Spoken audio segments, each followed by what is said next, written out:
then they go into another 4 months of field training. Because we've elongated out this process over the course of the last several years. We realized that as we were hiring so many police officers, basically building a new police force, we wanted them to be trained in the most professional and competent manner that we could have them trained.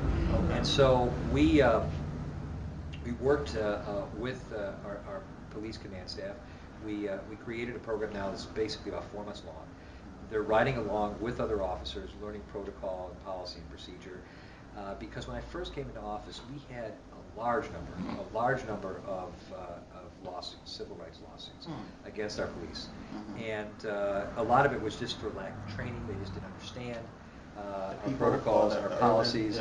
And so we have created this longer training program where they go through sensitivity training. They go through cultural diversity training. They actually have to get graded by people in the community and by their peers. They learn the protocol, policy, and procedure. And I can tell you, we've had very few, if any, lawsuits over the course of the last several years because of that. Now that saves us money too. Yeah, of course. Because we don't have to obviously pay out for lawyers, and the city doesn't have to go through these very costly legal battles. So we've hired 70 new police over the course of the last 3 years. We've put them on the street. We've trained them. We've also added in the budget, above and beyond the ones that retired, another 19 police officers. And the crime, even in the midst of all this restructuring, has gone down year after year after year. We've actually had double-digit reductions in crime. And even the Morning Call had to admit just recently in an article that crime has been down 3 years in a row. The lowest number that it's been in decades in the city of Allentown. Now, we still have a long way to go. Okay, we still have a lot of things that we have to accomplish, but we've come a very long way in really addressing some of the systemic problems that have been eluding solutions in the city for decades. One of the things that we did is we augmented our police force with security cameras. We now have 67 cameras up, like every other major city is moving to. We actually have more than the city of Philadelphia up at this point. They're monitored 24/7. We just got another grant, federal appropriation actually, through Congressman Dent's office for another $470,000, and that's going to help us put another 30 to 40 cameras up around the city in our communities. And they have been very, very effective in reducing crime in some of our highest crime areas, especially the ones that we've put in neighborhood settings. Very state-of-the-art wireless system. We're one of the few cities across the country that actually are utilizing a wireless system. We can also use that wireless system now for internet capabilities within our police cars because they act as transmitters. Oh, okay. So they have the internet. We create a wireless, basically, system across the city as we're building out this camera system. Oh, that's nice. Okay. And the other thing we did is we worked with our parking authority.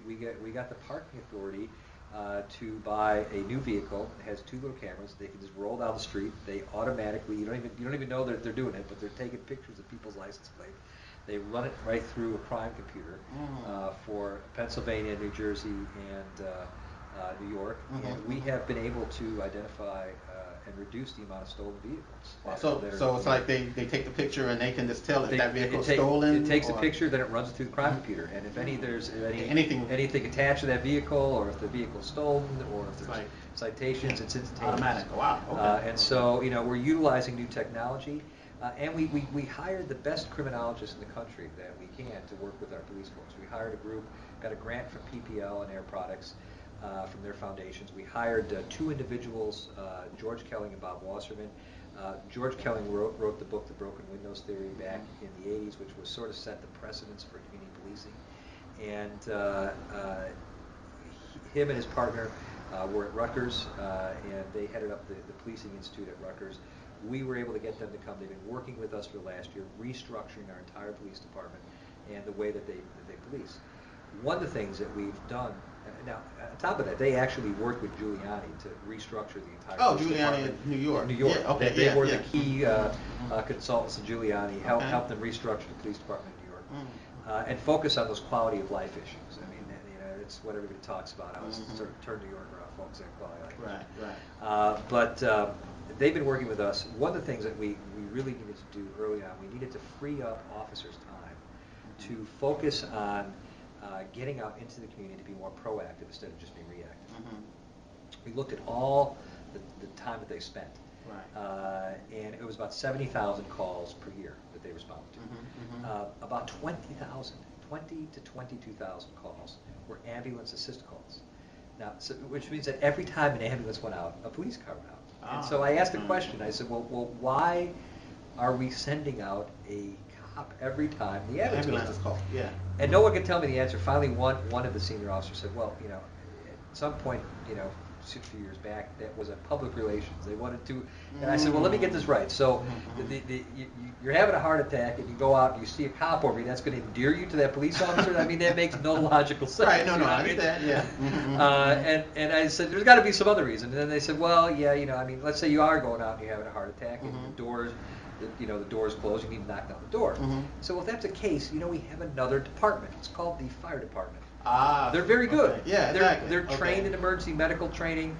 They knock down doors All for the a time, living. yeah. That's what their job is. So you took less pressure off the police. So we switched that to the fire department. Right. So people see more fire trucks around. It's not that we're having more fires. They're probably assisting in ambulance. Okay. But that freed up 19,000 hours. 19,000 hours of time that these officers now could stay on the street, patrolling our neighborhoods, getting out of their cars, making business stops, being more proactive. Instead of just going from call to call to call, now they actually have time to patrol the community. And we have seen a tremendous impact and decrease in crime because of that. Another thing, dogs, animal catching. Right, Okay? right. Our animal control officer. Our animal control officer, for the last 20 years, has worked basically from 9 o'clock in the morning to 4:30 in the afternoon. Okay, basically a normal day shift. There's a lot of animal calls that come in after hours. Right. The ones who respond to those are the police. I mean, whether you have a bat in your house, okay, or a dog running around on your street, the cops we're being called out. They're being called for pretty much everything. We said, you know what? That's ridiculous. We looked at just July alone. In the month of July last year, we had 101 calls. 101 calls that lasted anywhere from 30 minutes to an hour and a half for animal controls. There was a lot of time that we were having cops basically being animal control officers. So in the budget this year, we actually put in an extra animal control officer that we're going to hire for the summer. That's going to go basically from 4:30 to 2 o'clock, that middle shift. That'll take again a lot of time off the backs, a lot of these calls off the backs of the police. Put them on an animal control officer who's probably better trained in actually doing that job, and then allow the officers to do their job, which is patrol and protect the citizens in our community. So we've been doing a lot of things to restructure. And then the third foundation we built upon is economic development. And we have seen a lot of development come into the city over the course of the last 3 years. $488 million, almost $500 million worth of new developments. Everything from our riverfront to we have a new Main Street program on 7th Street. We've seen a lot of new businesses coming in on 7th Street. We've seen almost $120 million of development in new buildings on Hamilton Street. And we're making progress, and we're addressing problems that have really, I think, like as I said, eluded the city for decades. And I'll give you one example. Exide Battery, which is on Lehigh Street. Okay. Exide Battery, brownfield site, heavily contaminated, was on the Superfund list. They made batteries there, of course. Okay. A lot of lead, acids seeping into the ground. Okay. I mean, the building sat there for 28 years, basically, blighted and abandoned, because it was so costly to clean up this particular project. And so we were able to get a grant from HUD through a Brownfields Economic Development Initiative. We were one of 20 in the country. We got a grant, $5 million, helped to clean up the site, got a developer to take on the site. And now, after 28 years, the building is down, the site is clean, and Bennett is putting a $20 million retail facility on that site, Bennett Toyota, where it's going to be a green building, a LEED certified silver green building, that's going to sell hybrid Toyotas, and they're going to have a hybrid fueling station. I mean, it's a beautiful thing. Brownfield site, you're building a green building, and you're selling hybrid autos. Now, is that going to be one of the first green buildings that we have? It's going to be one. Well, actually, the first green building in the whole valley is the new PPL building. That was a brownfield site. It was old Hess's department store. Oh, that's a green building. It's a gold LEED certified, the highest that you can. In fact, they have waterless toilets.